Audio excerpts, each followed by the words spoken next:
welcome back. We are in the arcade here and playing Pumpkin Pusher. And this is it's a different, it's a little different style of game that's a bit glitchy and not very stable, and it's kind of sort of iffy. Um, I guess what you're supposed to do is get those bigger balls to um supposed to get those bigger balls into uh you know uh those holes there. Oh, this is another redemption machine where you're just trying to you pick a it's basically roulette. So it's like I said about the gambling aspect. Like you gotta put your money on white. Is it gonna land on white? Actually, roulette would be more decent than this because you could just focus on red and black, and the chances of running on green isn't falling on green isn't gonna be. It's possible it could land on green. So I guess this point of this game is they get that coin right in there, and it's pretty tricky.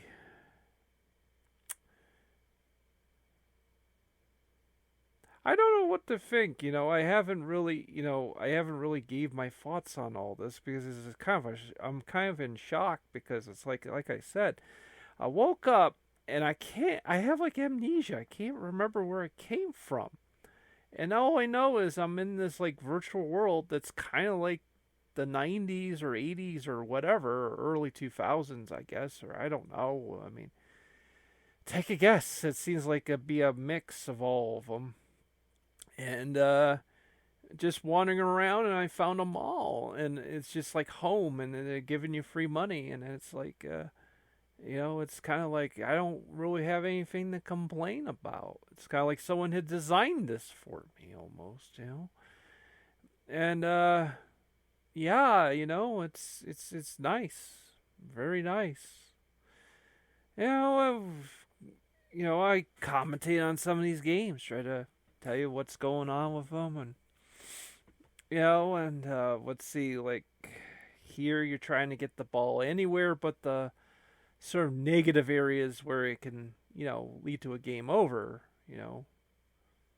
seems fairly easy.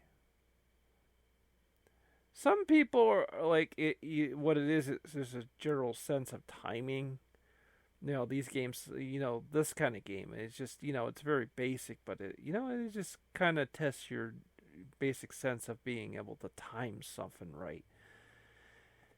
Again, how well good are you at understanding physics and calculus and geometry and understanding the distance between spaces, and if something's moving it's so fast, like, which is funny coming from someone who sucks at math.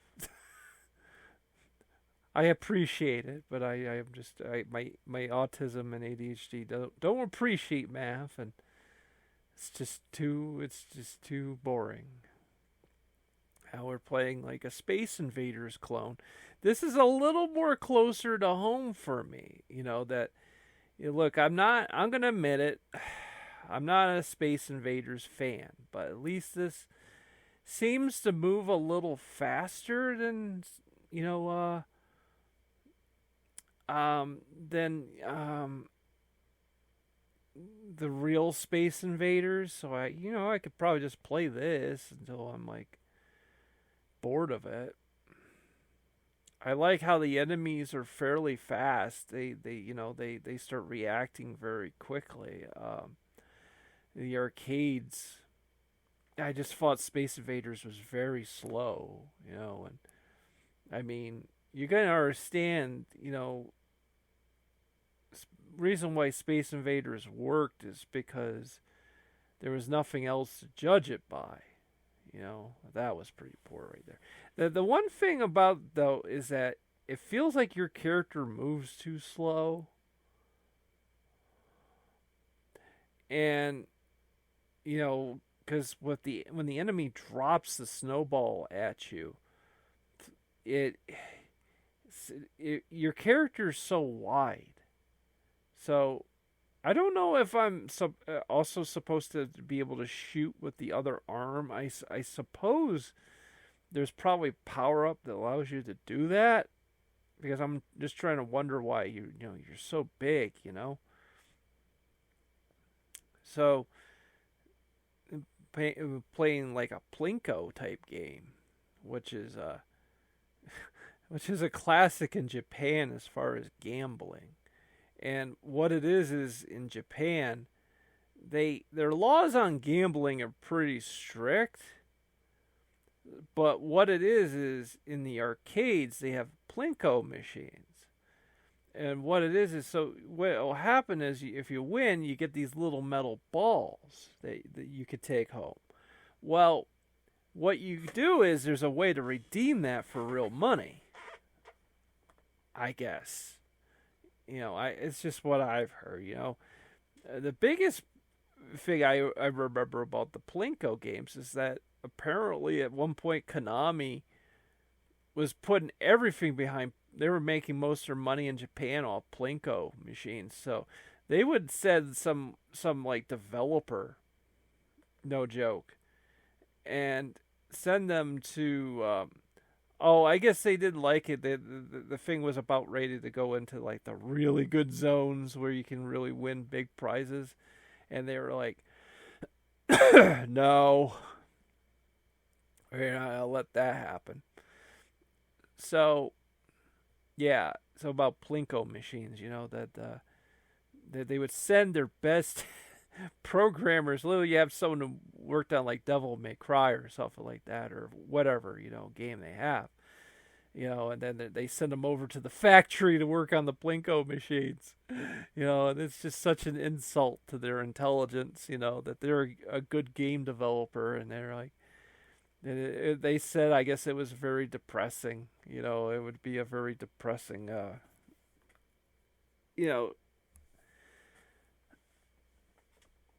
fate for you.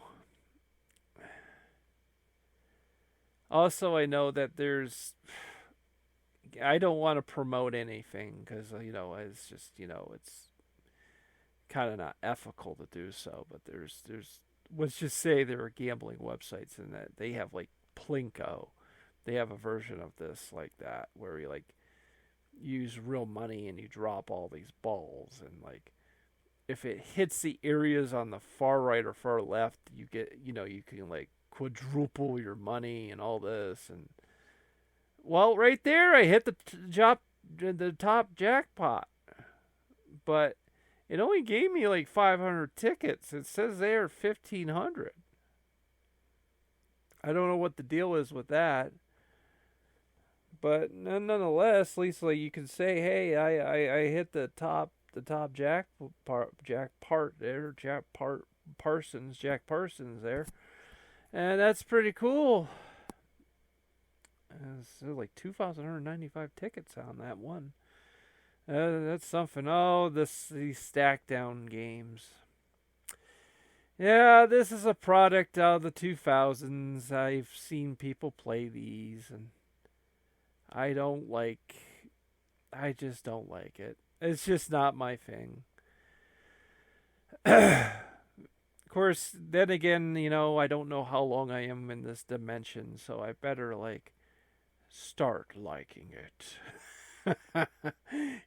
Not like, I mean, what else you gonna do, I mean, the world looks nice, but I mean, let's be honest, it doesn't look like, it's not like it's 4K or anything, so you're kind of stuck in this world, But, it's hard to describe everything because, you're kind of just floating eyeballs and you're trying to, figure out how to do this. The basketball game is probably in, the top 3 of just, what a arcade has,